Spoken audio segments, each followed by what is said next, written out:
नमस्कार सम्पूर्णमा आज चाहिँ नमस्कार सम्पूर्णमा मेरो नाम युनिसा अर्याल र आज चाहिँ म मेरो आमासँग पहिलाको आमाहरूको पालामा चाहिँ के कृषि उपयोग के कृषि के अरे कृषि गर्दा चाहिँ उपयोग हुने मौलिक प्रविधि तथा उपकरणहरू के आमाहरूको पालामा युज गर्नुहुन्थ्यो प्रयोग गर्नुहुन्थ्यो र अहिले चाहिँ त्यो प्रविधिहरू युज नगर्दाखेरि प्रयोग नगर्दाखेरि र अहिले के भन्छ समयसँगै नयाँ चाहिँ हामीले के कुरा प्रयोग गर्दै आछौँ र त्यो पहिलाको र अहिलेको कुराहरू हामीले प्रयोग गर्दै जाँदाखेरि चाहिँ प्रकृतिमा माटोमा त्यसपछि खेतबारीमा फल्ने के अरे रुख बिरुवाहरूमा खेतीपातीमा अन्नबालीमा चाहिँ कस्तो भिन्नता चाहिँ अहिले देखिरहेका छौँ र मेरो आमालाई चाहिँ कस्तो लाग्छ भन्ने बारेमा चाहिँ म थोरै के आमासँग कुरा गर्न जाँदैछु। आमा नमस्ते। नमस्ते। उहाँ चाहिँ मेरो आमा र तपाईँको शुभ नामबाट सुरु गरौँ। तपाईँको नाम के हो भनिदिनु, अनि घर कहाँ हो, पहिला कहाँ बस्नुहुन्थ्यो? मेरो नाम भगवती हो। पहिला हामी नकोट जिल्लामा बस्थ्यौँ, अनि अब नकोट जिल्लाबाट यहाँबाट सरेर अब चितवनमा आयौँ। पहिला आउँदाखेरिमा हामीलाई एकदम गाह्रो समस्या भन्ने कुरो केही लाग्दैन थियो, सबै हामीले युज गर्थ्यौँ। अब हामीले सबै कुरो मान्छे आफूमै यताउता जम्मै सरसापट हुन्थ्यो, सबै सर्थ्यो, पैसा खर्च हुँदैन थियो। अब खेतबारी जोत्न ओर्नलाई पनि अब हलो जुगा आफैले बनाउनुहुन्थ्यो बाबाहरूले, त्यो पनि खोज्नु पर्दैन थियो। त्यहाँबाट ल्याएर अब हलियोहरूलाई लाउनुहुन्थ्यो, उहाँहरूले यो गर भन्नुहुन्थ्यो, त्यहाँबाट लगेर जोतेर छेउ कुना यताउता सबै अब हामीले खनी गर्थ्यौँ, कुटो कोदालो युज गर्थ्यौँ। छेउ कुना बाँझो रहँदैन थियो। अनि अब दोकान नाम्ला बोक्दै गयो, मल बोक्ने घाँस ल्याउने एउटा चलन थियो हाम्रो पहिला। अनि मल बोकेर लिएर गयो खेतमा, त्यो खन्यायो खेतबारीमा, त्यसलाई उब्जनी गरेर के गर्ने त। त्यसमा पनि माटो कुनै एकदम त्यसमा माटो कुनै ठाउँमा डल्ला पर्यो भने सालको पतिङ्गर बोकेर हामीले छाप्थ्यौँ। अनि सालको पतिङ्गर छापेपछि के हुन्थ्यो, माटो कुकुलो हुन्थ्यो। त्यसमा पनि अब फेरि युज गर्दै जाँदाखेरिमा मकै लाउन गयो, हाम्रो लोकलै मकै लाग्थ्यो, लोकलै धान लाग्थ्यो, लोकलै कोदो खेती, दाना खेती हामीले यति सबै हामीले लाउँथ्यौँ। त्यसमा हाम्रो पैसा खर्च हुँदैन थियो। तर हामीले किन्ने भनेको के हो, अलिकता किनौँ भन्दा यसो जिरो मसलो वर्षको एक जोर कपडा हामी त्यहाँभन्दा अरू लाउन सक्दैनथ्यौँ।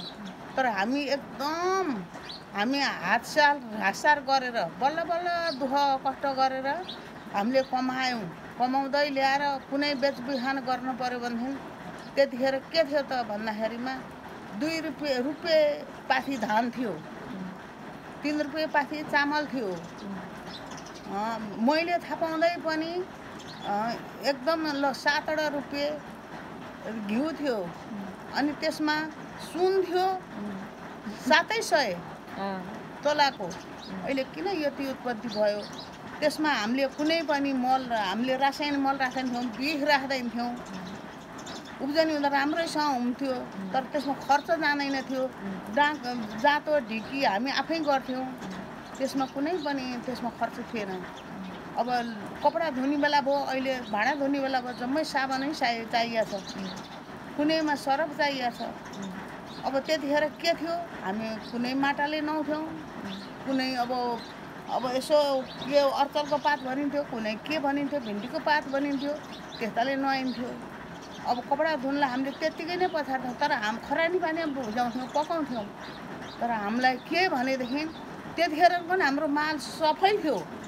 अब अहिले त के छ त भन्दाखेरिमा सबै कुरो पैसाकै भनेको छ, जता गयो पैसा भनेको छ, जता गयो पैसा भनेको छ। त्यसलाई के गरी पुर्याउने अहिलेको बच्चाबच्चीलाई? गाह्रै छ समस्या। अब त्यो बेलाको जस्तो चाहिँ अलि होइन, धेरै चर्को छ। तर कसरी गर्छन् होला, कसरी पढाउँछन् होला, तर पढ्नेमा चाहिँ हाम्रो थिएन त्यति बेला अलिअलि मात्रै आएको थियो हाम्रो बेलामा अलिअलि कता कता पढ्ने चाहिँ आएको थियो त्यही पनि अब त्यो पढाउन पाए हुन्थ्यो पढ्न पाए हुन्थ्यो भन्ने चाहिँ लाग्ने बुद्धि क्षमता थिएन कसैको पनि अनि अब पहिला पहिला हामीले प्रयोग गरिरहेको चिज त अहिले त छैन नि त अब पहिला हलो जुवा हुन्थ्यो भने अहिले त ट्र्याक्टरहरू छ त्यसपछि त्यस्तै अब पहिला गोठे मल नै धेरै हामीले प्रयोग गर्थ्यौँ तपाईँले भने जस्तो सालको पातको त्यो छापो लगाएर माटो कुकुलो गर्थ्यौँ भने अहिले त त्यस्तै छुट्टै रासायनिक प्रविधिहरू आइरहेछ अब यसले गर्दा चाहिँ अब हाम्रो यो खेतीपातीको कसरी गर्छौँ भन्ने चिज नै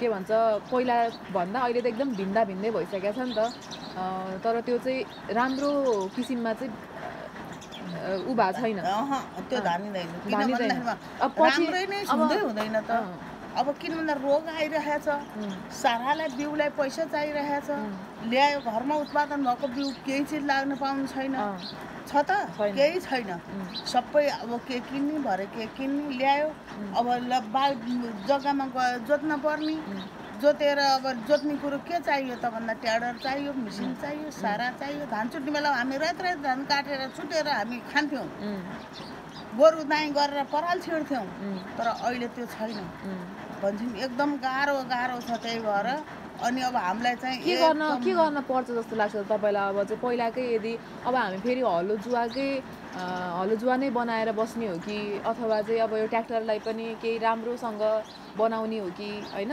अब भावी पुस्तालाई चाहिँ तपाईँ के भन्न चाहनुहुन्छ अब कस्तो गर्दै हुन्थ्यो कस्तो गरे चाहिँ माटोलाई पनि मद्दत हुन्थ्यो अनि बोट बिरुवालाई पनि राम्रो हुन्थ्यो मान्छेलाई पनि राम्रो हुन्थ्यो के गर्दाखेरि चाहिँ तपाईँलाई के लाग्छ त्यो त पहिलाकै जस्तै युज आएदेखि दुःख त बच्चाहरूलाई फेरि दुःख होला दुःख फर्कन्छ फेरि होइन हामीले समस्या दुःख बोक्यौँ अब त्यसमै फेरि दुःख नआओस् भन्ने त कुरो त थियो तर पनि खेतीबालीको लागि त पहिलाकै एकदम राम्रो छ अब अहिलेको लागि त कसरी चाहिँ राम्रो होला भन्न चाहन्छु म चाहिँ अर्थ त पहिलाकै राम्रो थियो पहिलाकै राम्रो थियो पहिलाको र अहिलेको अब के मिसाएर गर्यो भने चाहिँ राम्रो होला कतै राम्रो होला नत्र भनेदेखि त अब अहिलेको माले त एकदम खेती नै हुन छोड्यो कसरी गर्ने उत्पादनै हुन छोड्यो कसरी गर्ने हो कि होइन हो रोग लाग्छ बेस गर्ने अब छर्या छ लगा छ त्यो जिनिसमा पहिला उहाँ दानाबाटै दिन पर्ने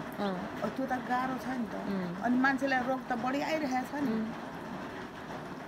अब यो खा छैन त्यो खा छैन भन्छ किन खा छैन अनिवार्य खाइरहेछ हामीले हाम्रो ज्यानमै यति फैलिरहेछ तर त्यो पहिला हुँदैन थियो अब यसलाई सकेभर रोकथाम गर्न पाए हुन्थ्यो भन्ने नै चाहन्छु म अर्को त छैन धन्यवाद आमा धन्यवाद छोरी के भयो म जान्दिनँ